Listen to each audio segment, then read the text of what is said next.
Deductive reasoning, also known as deductive logic, is the process of reasoning from one or more statements, as we call premises, to reach a logically certain conclusion. It can be rather challenging to understand deduction because we are constantly bombarded with invalid logic in our daily lives that we perceive to be valid. To give one example, political discourse is often riddled with invalid arguments, some including non sequiturs and strawman arguments. In this video, we'll explain how to determine if a series of statements can logically deduce a conclusion. Earlier, we claimed that the following was a valid argument. If Edith eats her vegetables, then she can have a cookie. Edith ate her vegetables, therefore Edith gets a cookie. So how do we know this is valid? Well, let's look at the form of the statements. Let's let P denote that Edith eats her vegetables and Q denote Edith can have a cookie. Then the logical form of the argument is P implies Q, that's the first sentence, P, that's the second sentence, and then Q is the conclusion here. This is an example of a deduction rule, an argument form which is always valid. This one is a particularly famous rule called modus ponens. Modus ponens. Are you convinced that it is a valid deduction rule though? If not, let's consider the following truth table. Here we have P, Q, and P implies Q. This is just the truth table for P implies Q, but what matters here is that all the lines in the deduction rule have their own column in the truth table. Remember that an argument is valid provided the conclusion must be true, given that the premises are true. The premises in this case are P implies Q and P. So keep in mind, P implies Q and P is the assumption here. Which rows of the truth table correspond to both of these being true?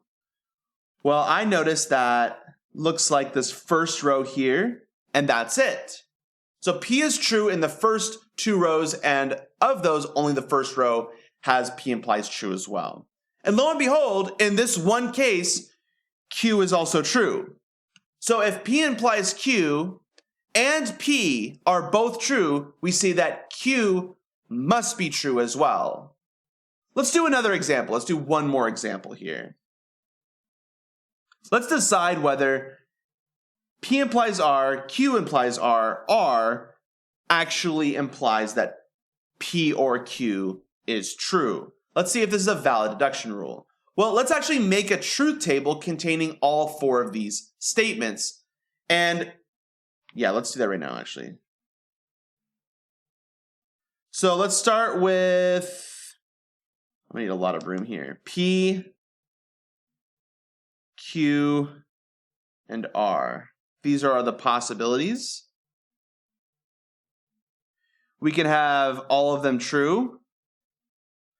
True, true, false. True, false, false. True, true, actually, true, false, true. And then we got four more to go, four more possibilities here. False, true, true.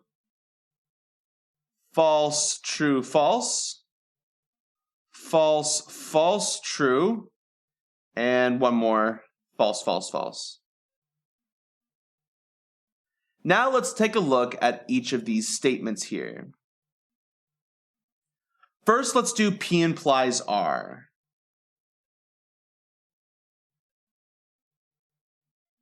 Well, P implies R is true, is only false, I should say, whenever P is true and R is false. Otherwise, P implies R is true. So here, this would be true. For P implies R, this right here would be false. P would not imply R because R is false and P is true. And so that is false. This is also false for that same reason.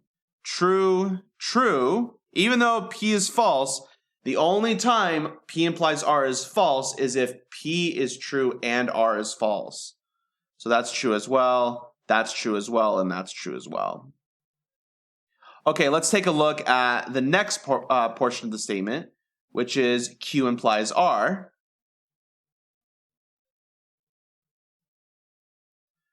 So this is only false if Q is true and R is false. So here that's true, here that's false.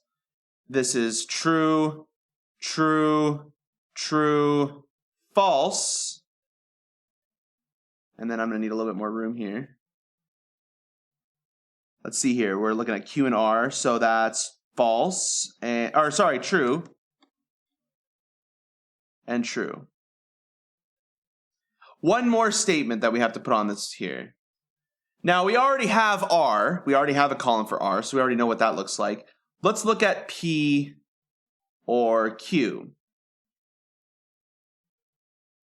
Okay, so we're looking at only the columns P and Q. If one of them is true, then this whole thing is true. So that's true, that's true, that's true, that's true, that's true, that's true, and these two are false. Good. Okay, so now what do we do when we have all this truth table for each individual component here for this logical argument, this deductive rule? Now, to show that this is true, that this deduction rule is true, we have to look at when all three of these statements here are simultaneously true. And we need to make sure that that is not false when all three of these are true.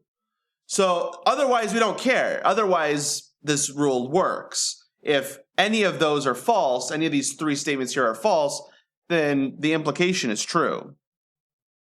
So let's take a look here at when we're looking at these three columns, this column here, this column here, and this column here. Those are the three statements. And if all three of those are true, we need to make sure that that column is also true for that instance. So let's take a look here. When are they all true? Well, they're all true on that row, but then that is true as well, so we're good. We're good. Let's see when else it's always true.